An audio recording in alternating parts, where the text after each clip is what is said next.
taken in any way, shape, or form. We are merely looking at parts of the big bureaucracy where there has been tremendous waste and fraud and abuse. In that process, we identified and stopped $50 million being sent to Gaza to buy condoms for Hamas. 50 of every single tax dollar for our great citizens. We've gathered this afternoon to take another historic action. However, in a few moments, the Laken Riley Act will become the very first bill that I proudly sign into law as the 47th President of the United States.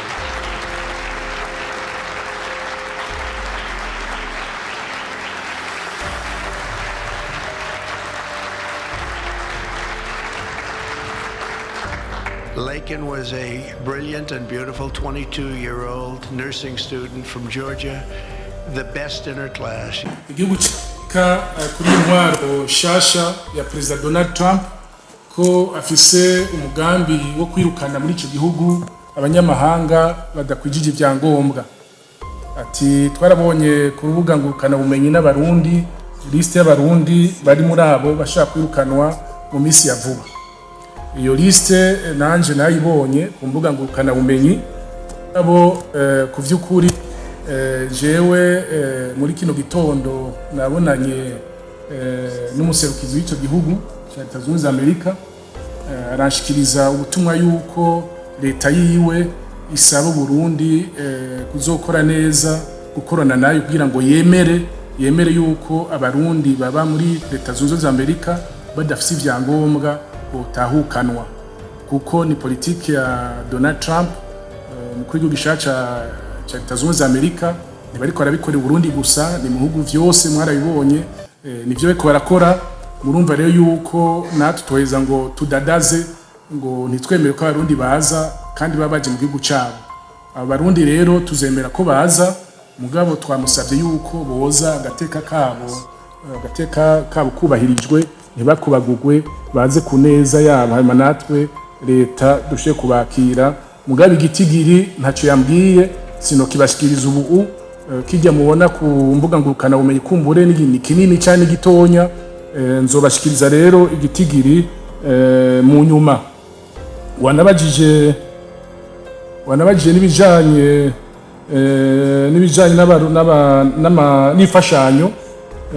n'imfashanyo ya Leta Zunze za Amerika yuko yavuze ko igiye kuzirahagarika imfashanyo mu bihugu bimwe ku ntwari ya Donald Trump. Cyo nomenya nuko abarundi turagira amataxe muri Leta Zunze za Amerika bahagaritse cyangwa bakagabanya kuduha amahera biba nk'inkebuzo kugira ngo dukore twese dufise ingufu tugwiza umwimbu dushobore kwimenya tutazeyinze. Turashima abadusahiriza ni vyiza mugayo ku burenganzira bwabo ati tugiye kugabanya ntiduheza natwe tuvuge tuti ntimugabanye n'uburenganzira bwabo novuga yuko baba dukebuye natwe kugira tugwize umwimbu. Taken in any way, shape, or form.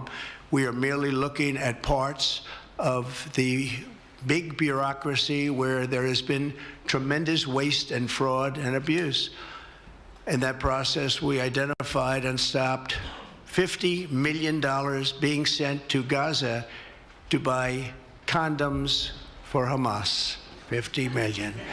And you know what's happened to them? They've used them as a method of making bombs. How about that? We stopped an attempt to make an illicit payment for illegal alien resettlement.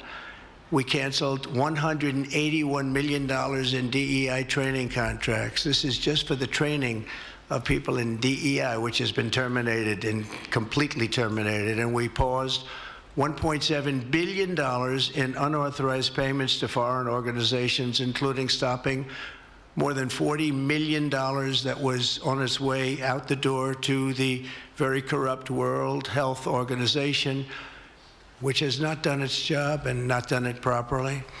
We also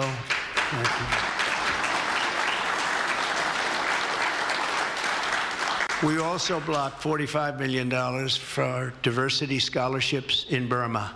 45, that's a lot of money for diversity scholarships in Burma. You can imagine where that money went. These were the types of payments, and many others. I could stand here all day and tell you things that we found, and we have to find them quickly because we want the money to flow to proper places. But these were the payments and types of payments affected by the temporary freeze, and the American people strongly support these efforts. I talked about it during the campaign, and they voted for us in record numbers. Every single day, we're now putting America first and fighting to get the most out of every single tax dollar for our great citizens. We've gathered this afternoon to take another historic action. However, in a few moments, the Laken Riley Act will become the very first bill that I proudly sign into law as the 47th President of the United States.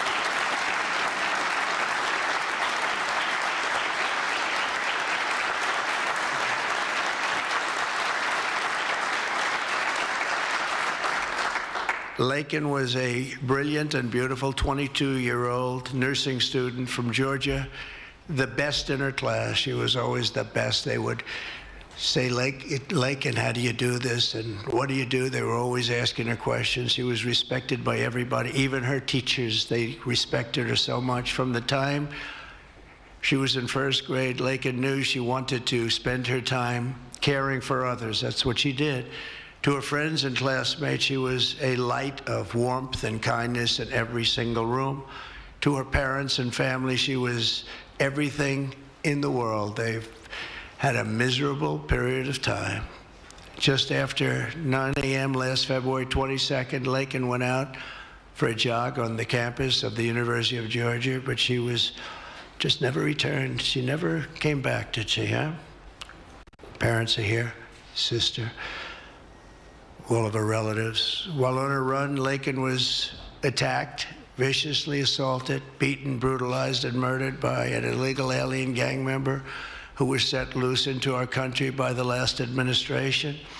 We are deeply honored to be joined today by Laken's parents, Allison and John, and her sister, Lauren. Thank you very much. Thank you.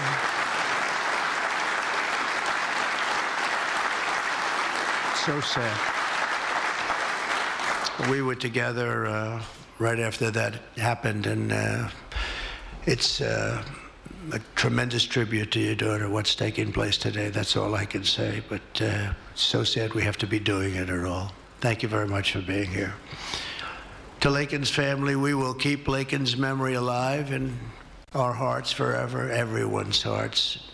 With today's action, her name will also live forever in the laws of our country, and this is a very important law. This is something that has brought Democrats and Republicans together. That's not easy to do. Laken did it. Laken did it. America will never, ever forget Laken Hope Riley. The vicious criminal who murdered Precious Laken was an illegal alien member of the barbaric Venezuelan prison gang known as Tren de Aragua. He trespassed across our southern border in 2022 and was apprehended by Border Patrol, but under the cruel policies of the last administration, instead of being deported, as he should have been, he was released into the United States, as were millions of other people, many of them very dangerous people. And you see what we're doing, we're getting them the hell out of here.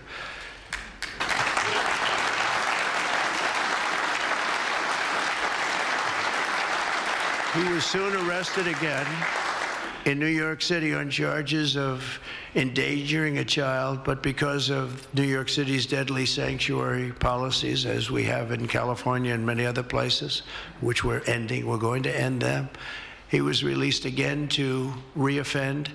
The Biden administration then provided this illegal alien criminal with a free, taxpayer-funded flight from New York to Georgia, where he was arrested yet again, constantly, this time for stealing from a Walmart along with his gang member brother, who was a bad one.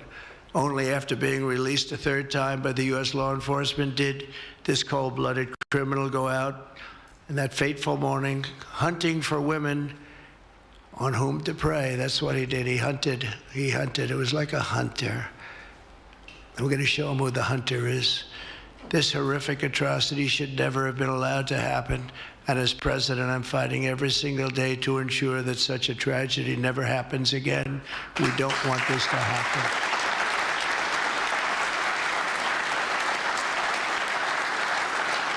And under the law, thank you. Under the law I'm signing today, the Department of Homeland Security will be required to detain all illegal aliens who have been arrested for theft, burglary, larceny, shoplifting, assaulting a police officer, murder, or any crime that results in death or serious injury. In addition, for the first time ever, this act gives state governments the ability to sue the federal government for immediate injunctive relief if any future administration ever again refuses to enforce the immigration laws of the United States, like happened for 4 long years.